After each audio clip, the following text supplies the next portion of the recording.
முதல்ல இங்கே வந்திருக்க உங்கள் அனைவருக்கும் மிக்க நன்றி.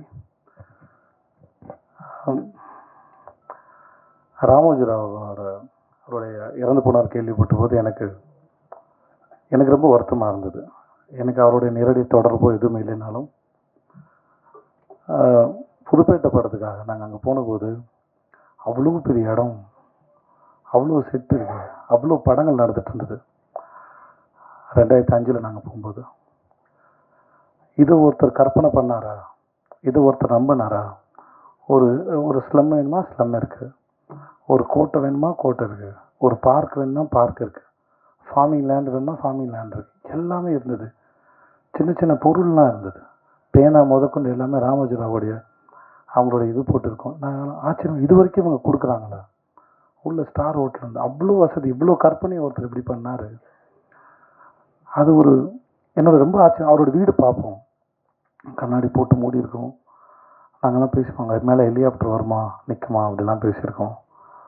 ஸோ ரொம்ப ஆச்சரியமான ஒரு மனுஷனாக எனக்கு அவர் இருந்தார்.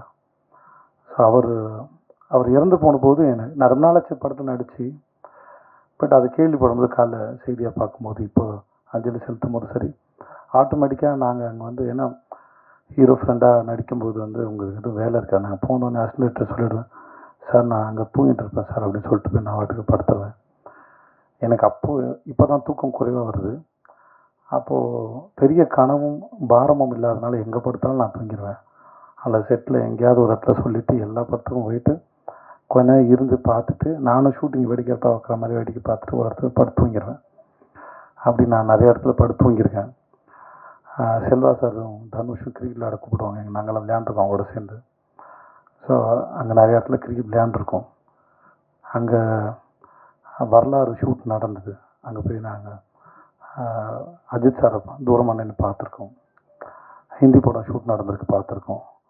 இந்த மாதிரி நிறைய ஷூட்டிங் வேடிக்கை பார்த்துருக்கோம். சுற்றி பார்த்த மாதிரி இருந்தது. நிறைய அனுபவம் இருக்குது. ஒரு படம் தான் அங்கே பண்ணேன், ஆனால் நிறைய அனுபவம் இருக்குது. இன்றைக்கி அவர் இறந்து போயிட்டான்னு கேள்விப்படும்போது மிகவும் வேதனை அளிக்குது. இப்படி ஒரு கற்பனை பண்ண மனுஷன் நிறைய பேரோட கற்பனைக்கு உருவம் கொடுத்துருக்காரு நான் நம்புகிறேன். அதுக்காக மிகவும் மறந்துக்கிறேன். அவருடைய ஆன்மா சாந்தி அடையட்டும். அப்புறம் கம்மிங் டு மகாராஜா, இந்த நித்தில ட்ரெய்லர் வந்த உடனே ஒரு படப்படப்பு அனுபவம் தெரிஞ்சிருக்கும். இந்த படத்தோடையும் இந்த கதையும் அதை யார் முறை பார்க்கும்போது சரி, அவங்களுக்கு இந்த படத்தோட எக்ஸ்பீரியன்ஸ் முழுசாக கிடைக்கணும் அப்படின்னா, படம் பார்த்துட்டு அதோடைய கருத்து என்னவா வேணா இருக்கலாம் அவங்களுடையது.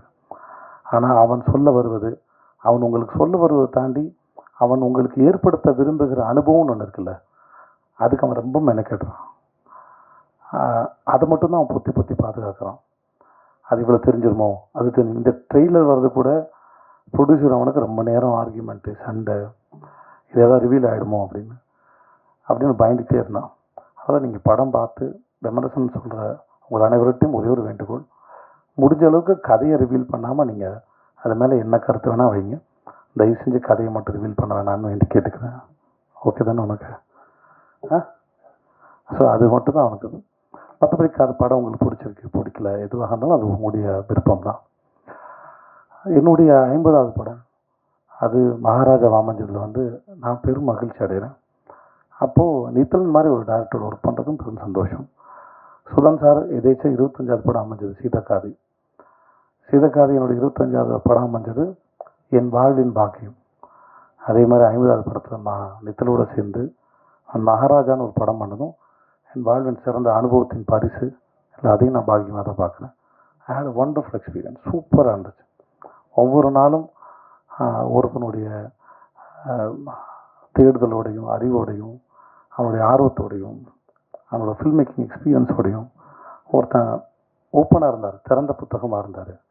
கலந்து பேசக்கூடிய அளவுக்கு சேர்ந்து 2 பேரும் சேர்ந்து ஒரு விஷயத்தை கண்டுபிடிக்கணும். ஒரு சீனில் நான், அவர், கேமராமேனு, கோ ஆக்டர்ஸ் எல்லாருமே சேர்ந்து அந்த அனுபவம், ஒரு ப்ராசஸ், ஒரு விஷயத்தை தேடும்போது, ஒரு கூட்டமாக சேர்ந்து தேடும்போது கிடைக்கிற அனுபவம் இருக்கு இல்லையா, அது மிக அற்புதமானது. அதை பல முறை நான் நித்தனோட ஒர்க் பண்ணும்போது, என்னுடைய கோ ஆக்டர்ஸ் எல்லாரோட ஒர்க் பண்ணும்போது அதை அனுபவித்தேன். It was fantastic experience. Thanks so much Nithan for that. June 14 வருது. உங்கள் எல்லாருக்கும் அந்த படம் பிடிக்கும் நினைக்கிறேன். மற்றபடி என்னோடய படத்தில் நடித்த நட்டி சார் ஆகட்டும், மம்தா, அபிராம் மேடமாக இருக்கட்டும், அந்த கல்கியாக இருக்கட்டும், அந்த வினோத் சாகர். கல்கி எனக்கு இந்த படத்தில் தான் தெரியும். வினோத் ஆரஞ்சு மட்டையில் நான் விரும்பி கேட்ட நடிகை. எனக்கு இந்த மாதிரி ஒருத்தர் நல்லா இருக்குன்னு சொல்லிட்டு அப்போதுலேருந்து பழக்கம். ஸோ கல்கி வந்து நான் அவனை ரொம்ப ரசிக்கிறேன். நான் அவனை ஏன்னா அவன் சீன் பண்ணும்போது அவன்கிட்ட ஒரு வியர்டான டைமிங் இருக்குது. ரொம்ப நல்ல நடிகன். எதிர்காலத்தில் மிக சிறந்த நடிகனாக வருவான் நான் நம்புகிறேன். அவன்கிட்ட நிறைய இருக்குது எக்ஸ்ப்ரெஸ் பண்ணுறதுக்கு. சிறந்த சந்தர்ப்பம் அமைஞ்சு நல்ல பெரிய ஆக்டர் அவருக்கு. உட்காருங்க சார். அதுக்கு நட்டி சார் அந்த படத்துக்கு வந்து மிகப்பெரிய ப்ளஸ்ஸு. அந்த கேரக்டர் ரொம்ப அழகாக கேரி பண்ணியிருந்தார்.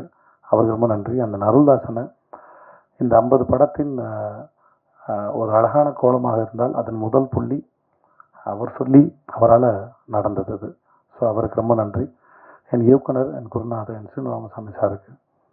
அவருடைய வாழ்க்கையை கேள்விக்குறியாக இருக்கும்போது என்ன மாதிரி ஒரு ஆளை, யாருமே நம்பாத ஒரு ஆளை, என் உறவுகளும் என் சார்ந்த யாருமே நான் நம்பாத ஒரு ஆளை, நானே நம்பாத ஒரு ஆளை, தான் இக்கட்டா சூழலில் இருக்கும்போது என்ன மாதிரி ஒருத்தரை கூட்டுக்கிட்டு அந்த படத்துக்கு ஷூட்டிங் பண்ணது வந்து மிக ஆச்சரியமான ஒரு விஷயம். அது நடந்ததுக்காக அவருக்கு மிகப்பெரிய நன்றி. சிஜே பாஸ்கர் சார் என்னுடைய சீரியல் எனக்கு முதல்ல என்னை நடிக்கவே தெரியாத போது எனக்கு வாய்ப்பு கொடுத்து நான் துவண்டு போகும்போது ஒரு நாள் வந்து, உன் கண்ணும் சிரிப்பு நல்லா இருக்குடா, உணர்ந்து நடித்தா நீ நல்லா வருவேன்னு என்னை ஒரு நாள் சொன்னார். ஸோ அவருக்கு மிக்க நன்றி.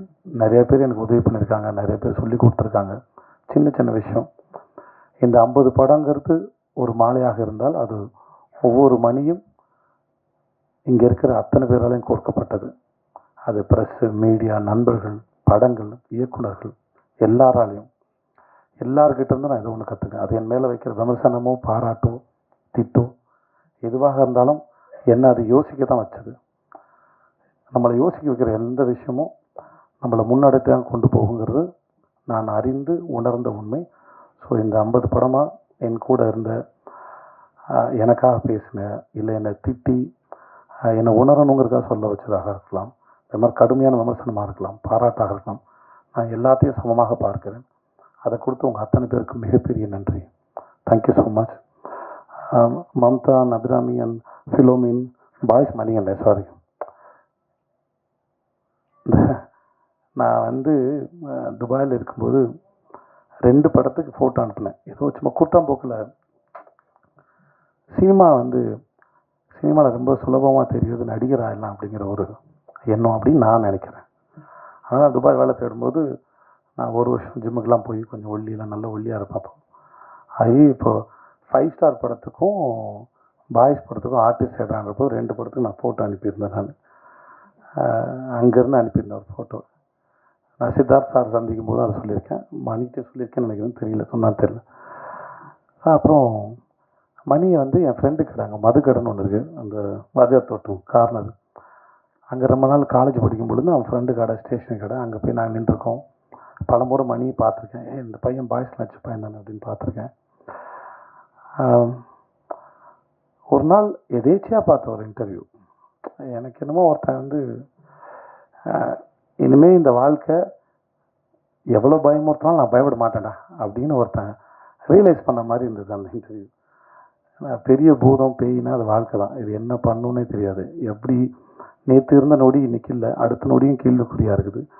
ஸோ அதில் ஆச்சரியம் நடக்குமா இல்லை ஏதாவது நடக்குமா, பயமுறுத்துமான்னு கூட தெரியாது.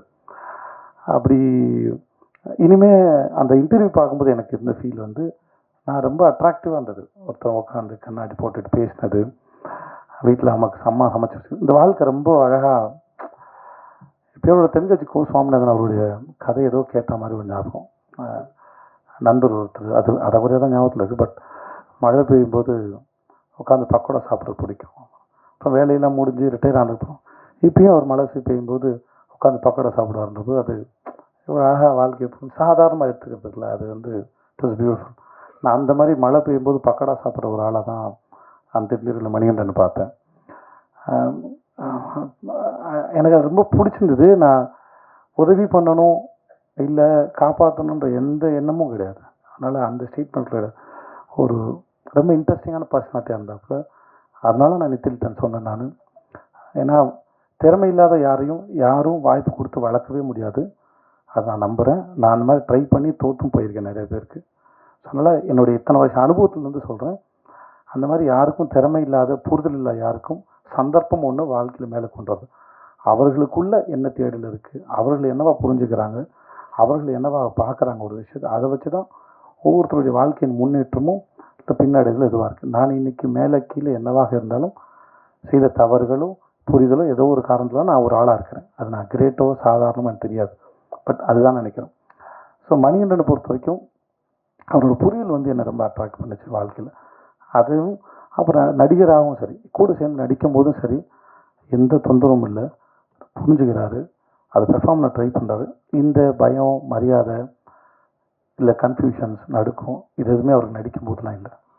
சூப்பராக ரொம்ப டேரிங்காக கேமராவையும் கூட அந்த நடிகரையும் கதாபாத்திரத்தையும் இயக்குனரையும் எதிர்கொண்டார். மிக பிரமாதமான நடிகை. இந்த படத்தில் அவரோட நடித்தது ரொம்ப பெரிய சந்தோஷப்படுறேன் காரணத்தில். ஸோ இந்த 50 படம் 50வது படம் மகாராஜா, நித்தில் மாதிரி ஒரு இயக்குனர். ஃபிலோமின் வந்து நான் மாஸ்டர் பண்ணி முடித்தோடனே அவன்கிட்ட சொன்னேன், எனக்கு சில சமயம் நான் ஒரு கணக்கு போட்டு நடிச்சிருப்பேன், சில இடத்துல எடிட்டிங்கில் வந்து ரிதம் மிஸ் ஆகிடும், அந்த சீனில் நான் சொல்ல வந்த மூடுக்கு இதுவாகிடும். அதனால் நான் முடிஞ்சால் எடிட்டரையும் டைரக்டர் மட்டும் சொல்லுவேன், என் சீனை கொஞ்சம் என் ரிதம் மட்டும் பார்த்து கட் பண்ணுங்கள், இல்லாட்டி ஜம்ப் அடிக்காமல், எனக்கு ஜம்ப் அடிக்காமல் இருந்தால் போதுமானதாக இருக்கும். ஸோ மாஸ்டர் பண்ணி முடிச்சோன்னே அவன் செட்டுக்கு ஒரு வந்தான். அப்போ அவன்கிட்ட சொன்னேன், என் சீனை மட்டும் பார்த்து கட் பண்ணுப்பா, எல்லாத்தையும் வைக்கணும்னு அவசியம் இல்லை, உங்களுக்கு எது வேணுமோ வெட்டுங்க, ஆனால் அந்த ரிதம் போக மட்டும் வெட்டுங்க அப்படின்னு சொல்லி கேட்டுக்கிட்டேன். அது முடிச்சுட்டு அப்போது என்கிட்ட வந்து கேட்டான், ஆனால் நான் வெட்டினது உங்களுக்கு தெரிஞ்சுதான்னு. சத்தியமாக எனக்கு தெரியவே இல்லை, எங்கே கை வச்சான்னு கூட தெரியல என் சீனில். ஸோ அவ்வளோ பிரமாதமான ஒரு டெக்னீஷியன், நித்தினுடைய நெருங்கிய நண்பன். அதெல்லாம் தாண்டி தொழிலில் ரொம்ப நேர்மையான ஆள். அவங்க டைரக்டர் என்ன சொல்ல வராரு அதை எப்படி கொடுக்கணும். முக்கியமாக சாதாரணமாக ஒரு படத்தை டைரெக்டாக நேரடியாக சொல்லும்போது இருக்கிற கணக்கு வேறு, நாங்கள் த்ரில்லராக சொல்லும்போது இல்லை உங்களுக்கு வேறு ஒரு மூடு க்ரியேட் பண்ணும்போது ஒரு சீனை பார்க்கும்போது சீன் பின்னாடி கம்யூனிகேட் பண்ண போகிற மூடு வேறு, இப்போ நீங்கள் பார்க்கும்போது இருக்கிற மூடு வேறுன்ற ரெண்டுத்தையும் கணக்கு போட்டு வெட்டுறது வந்து அவ்வளோ சாதாரணமான விஷயம் இல்லை. அதை ரொம்ப அழகாக செஞ்சுருக்க ஃபில்மே. ஸோ உனக்கு என்னோடய வாழ்த்துக்கள். என்னோடய கேமராமேன் அவன் பேர் அருண் புருஷோத்தம் இல்லை, தினேஷ் புருஷோத்தம் சின்ன பையன். டப்பிங் அப்போ அவங்க அம்மாவோட வந்தாங்க. அவங்க அம்மாவுக்கு வந்து அவங்க பையன் மேலே அவ்வளோ பெரிய கனவு இருக்குது, ஆசை இருக்குது. நான் சொன்னேன், உங்கள் பையன் பெரிய அறிவாளிமா, ரொம்ப நல்லா வருவான், நான் ஒரு ஒர்க்கு பார்த்து அவங்க அம்மாவுக்கு என்ன பெரிய சந்தோஷமாக இருக்குன்னு நினைக்கிறேன். அவங்க அம்மாவுக்கு திரும்பி நான் சொல்லிக்கிறேன், உங்கள் பையன் பெரிய திறமைசாலி அண்ட் அறிவாளி, அவன் நிஜமாக பெரிய ஆள் வருவான். Dinesh and thank you so much. நான் எங்கள் மியூசிக் டைரக்டர், அவருக்கும் மிக்க நன்றி. டெய்லரோட அவர் கொடுத்த பேக்ரவுண்ட் ஸ்கோர் வந்து நான் ரொம்ப சந்தோஷமாக இருந்தது. ரொம்ப நன்றி அவருக்கும், மிக்க வந்த எல்லாருக்கும் ரொம்ப நன்றி. தேங்க்யூ.